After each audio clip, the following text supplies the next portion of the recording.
मी जे वापरते ना सनस्क्रीन डॉट एन कीचं, हे इतकं लाईट वेट आहे ना की ह्याला लावल्याशिवाय ना माझा दिवसच जात नाही.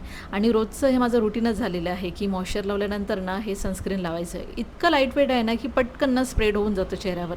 जास्त मेहनत करायची पण गरज पडत नाही. आणि माझी कशी सवय आहे माहिती आहे का, जेव्हा पण मी असं सनस्क्रीन किंवा मॉइश्चर लावते ना, तेव्हा ना थोडंसं मालिश पण करून घेते मी चेहऱ्याला. अशी मला सवयच लागली आहे ती. रोजचं थोडं 2 मिनिटं का नाही होईना, पण मी करून घेते. आणि अजून एक गोष्ट महत्त्वाची म्हणजे last but not the list, ती म्हणजे की परफ्यूम. आणि हे मला ना लावल्याशिवाय ना करमतच नाही. मग त्यानंतर हे सर्व झाल्यावर ना मस्त चहा केला आणि चहा पिऊन घेतला पहिले आणि मग टिफिनची सुरुवात केली.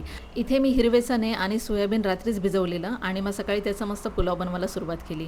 आता हा पुलाव ना एकदम सिंपल आहे आणि मला आवडतो अशा पद्धतीने पुलाव, म्हणून मी असंच बनवते. कारण ह्यासोबत ना छास किंवा दही वगैरे असलं ना की होऊन जाते आमचं.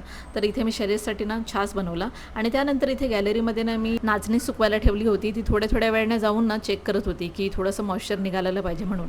आणि मग थोडी घराची साफसफाई करायला घेतली. तर आजच्या व्हिडिओमध्ये इतकंच. भेटूया पुढच्या ब्लॉगमध्ये. तोपर्यंत बाय.